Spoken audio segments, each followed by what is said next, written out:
Hey y'all, it's me, Michelle, with another Bathroom Chronicles. And so I got a lot of things that hold on, check out my sweatshirt. My daughter brought this to me. She says, hold on, let me overthink this, right? Because I'm a thinker. I love to spend some time contemplating, meditating, thinking. I enjoy it.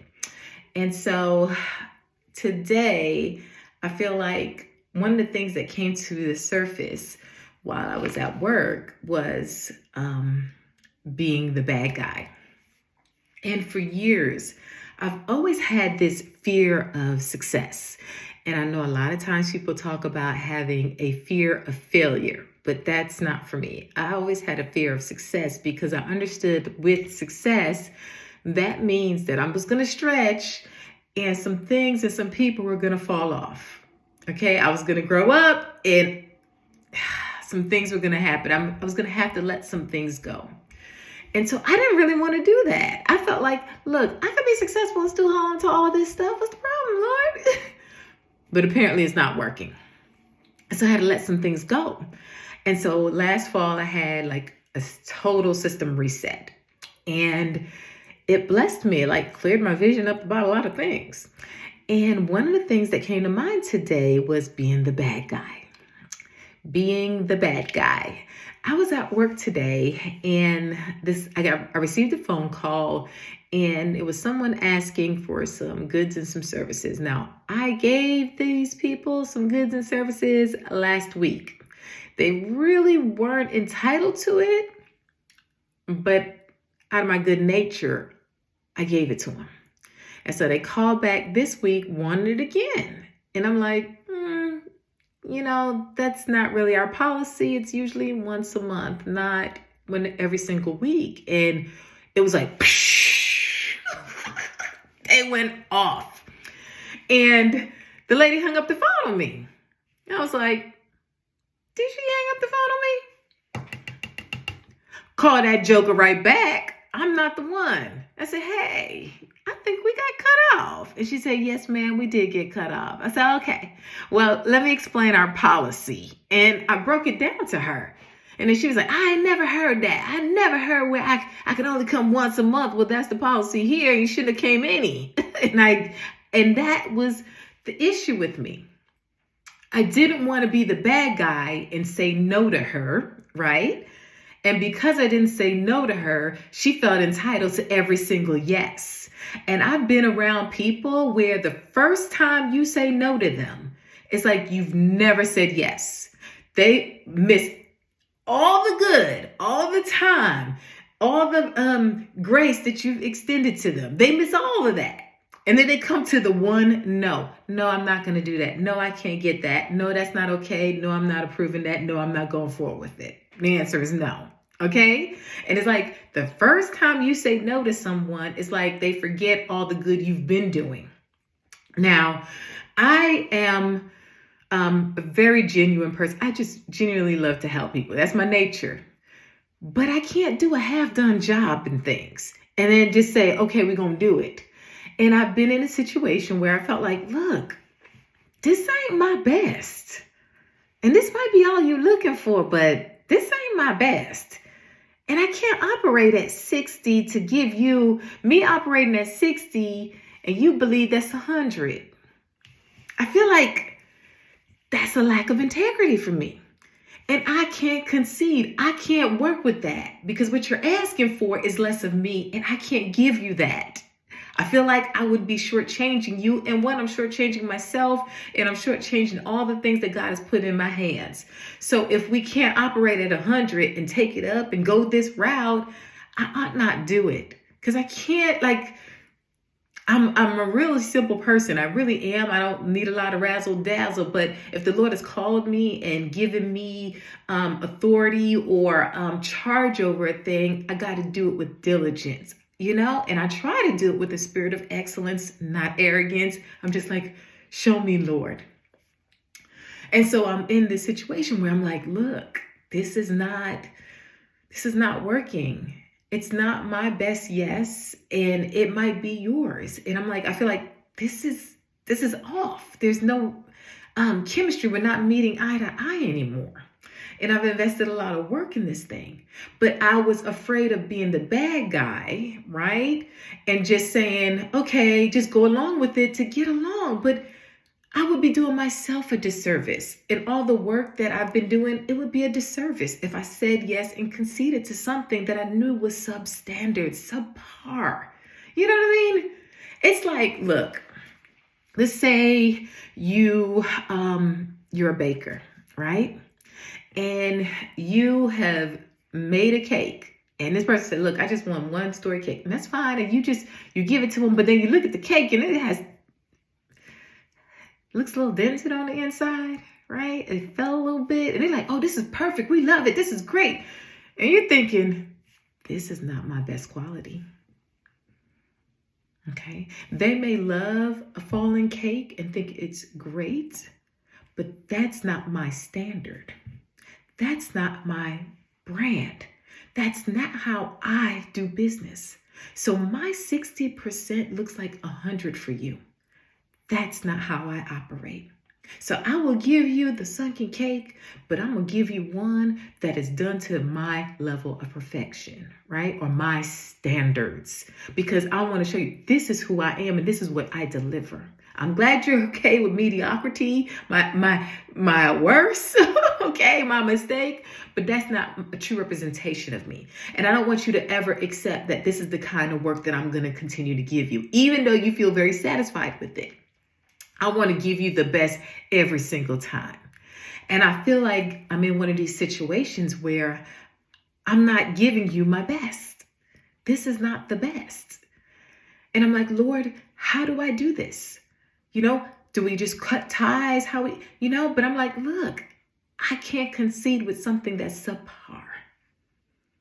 I just can't. It's not in my nature to do that and think, okay, this is good. This is okay. It's like your friend standing right next to you. They say, man, I love you. I got your back. I love you. I love you. But your zipper has been open this whole time and you've been exposed, looking like a hot mess, but everybody's ignoring it because they love you. And I'm like, I love you enough to say, hey, come here. Just turn around. Let's pull that up. Let's be discreet about it. Let's fix it in private, and then come on out like nothing ever happened, right? But that's the kind of person I am. I don't want to do anything less than that. And sometimes people are okay with your 50. I'm not okay with my 50. I can't look myself in the mirror and know this is what I left you with. I don't know. Some people may disagree with me. But that's just me. I can't do that. I can't function like that. I don't operate like that. And so being the bad guy, I may have to just genuinely be the bad guy and say, no, I won't allow that. And you go with someone else, and be okay with it. If being the bad guy means that I won't have someone squander my funds and my resources, then so be it. I'll be the bad guy in their eyes. If being the bad guy means that I will take myself up and my standards up, so I don't operate in a spirit of mediocrity, then so be it. I have to be the bad guy in your eyes. If being the bad guy in your eyes means that I'm taking control of a situation so it doesn't get crazy and it doesn't get out of hand and no one gets hurt, then so be it. I'll be the bad guy or controller person, whatever you want to call me, so be it. But I would have to accept the role that I'm not even accepting the role or that label that you place on me.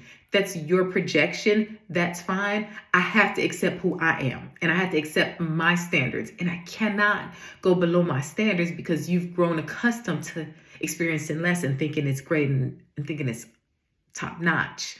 And so I'm at that point where I'm like, hey, Michelle, stop being afraid of being the bad guy in someone's eyes, because you have to look yourself in the mirror, Michelle. You got to look yourself in the mirror. You got to say, Shell, that ain't even you. And these people are thinking this is you. Hey, be the bad guy in their eyes and be the person you need to be in your own eyes. Operate with that spirit of integrity. If you need to walk away from something because it's not your best and it's not necessarily, and I'm not saying everything has to serve me, because I understand, like, I serve too. But if this is not in your best interest, you also have to understand how to walk away and to move on and grow from that. But I'm in this place where I'm just living a life of integrity, which means, and I know a lot of people equate integrity with just morality. But there's another definition of integrity that people don't really talk about, and that's whole, being whole and undivided. And sometimes we're divided inside of ourselves, right? Because we're not necessarily walking and operating at our full capacity. And so I want to always live a life of integrity and walking in the best of the best that I can possibly give. Okay. Someone else may look at me and like, you're only giving 70, but let me tell you, I'm giving you 100%, and I have to grow. You may think I can grow some more. And I love the fact that you see my potential. I'm like, yeah, stretch me, but I'm going to give you 110% as much as I can give, but I won't stay stagnant. I won't ever try to give you 90 and slide off like it's 100. I'm going to generally try to give you 110 every time. And if I ever fall short, that's not intentional. I have a standard, right? I have a pattern. I have a track record of giving you 100%, 110%. So if you ever see anything of me and it looks like subpar, right? You're like, I'm going through something, and it's not intentional, because that's not the quality of work that I'm accustomed to doing. So I'd rather, quote unquote, disappoint some people, may hurt their feelings, but I have to stay true to who God created me to be and the vision that He's given me.